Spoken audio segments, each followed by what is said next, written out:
Docteur Kirzek, ce matin, vous nous apportez une très bonne nouvelle même, un cadeau pour les enfants atteints de mucoviscidose avec un traitement qui va transformer leur quotidien. Oui, alors c'est pas vraiment moi qui apporte la bonne nouvelle, je vous la retransmets. Le Père Noël cette année, il s'appelle François Braun.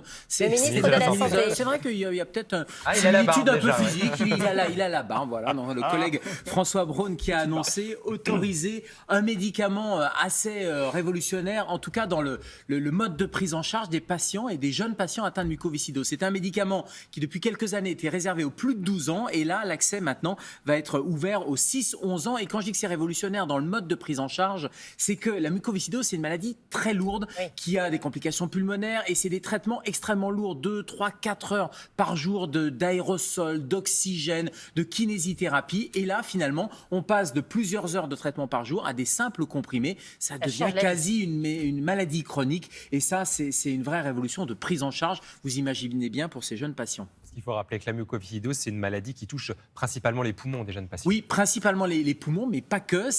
Alors, mucoviscidose, ça vient d'où? Ça vient de muco, c'est mucosité et les viscosités. Donc, c'est le mucus qu'on a à l'intérieur des poumons, mais aussi dans le système digestif. C'est cette viscosité qui va être un peu trop épaisse et qui va encombrer les poumons. Conclusion, ces enfants ont du mal dès les premiers jours ou les premières semaines de vie à expectorer, à avoir, donc ils ont des toux, des difficultés respiratoires et ces viscosités il va falloir les expectorer, les enlever et d'où la kinésithérapie, d'où des traitements extrêmement lourds. Mais cette mucoviscidose, c'est une maladie génétique. Alors ça concerne 200 enfants par an chaque année qui sont atteints de cette mucoviscidose. C'est une maladie génétique relativement fréquente et qui était mortelle qu'il est encore, mais avec une espérance de vie là aussi qui a fait des progrès faramineux depuis ces dernières années. Il y a à peu près 6000 malades en France et il y a un dépistage systématique quand vous avez une naissance.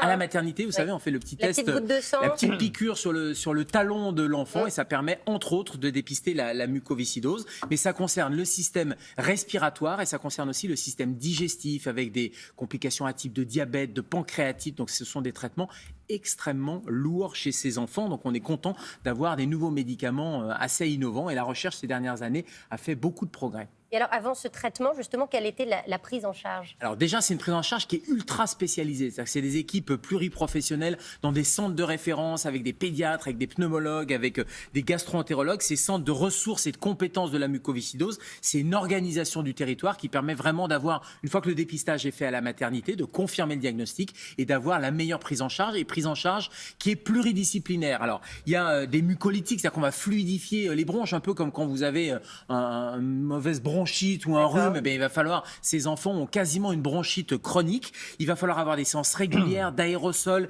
il va falloir aussi mettre des antibiotiques, ce qui pose des problèmes parce que quand vous mettez des antibiotiques très tôt, les bactéries deviennent résistantes. Donc on avait des enfants qui étaient très rapidement résistants à ces antibiotiques et puis plus la maladie évoluait malheureusement, et j'emploie l'imparfait parce qu'on arrive à retarder vraiment cette évolution, c'était l'oxygène et c'était même jusqu'à la greffe pulmonaire. Et rappelez-vous, c'est la maladie de Grégory Le Marchal. Et oui, ce que j'allais vous dire, qui a vraiment fait connaître aussi cette maladie. Qui a fait connaître cette maladie et la greffe pulmonaire est encore l'ultime recours, mais l'idée c'est vraiment d'augmenter l'espérance de vie, de rendre cette maladie chronique et de retarder le moment où justement on a cette solution ultime qui est la greffe pulmonaire avec tous les problèmes qu'on connaît de complications, de manque de greffons, etc. Donc vraiment ces traitements innovants sont extrêmement importants et la recherche elle est importante et donc il y a des associations, je vous en ai mis une, c'est vaincre la muco notamment.org. Vous pouvez aller aller suivre aussi les dernières informations et puis il y a beaucoup de groupes de soutien, de familles parce que vous imaginez bien que ça touche des enfants et donc le soutien est extrêmement important de tout l'entourage. Merci beaucoup, docteur Kirzek.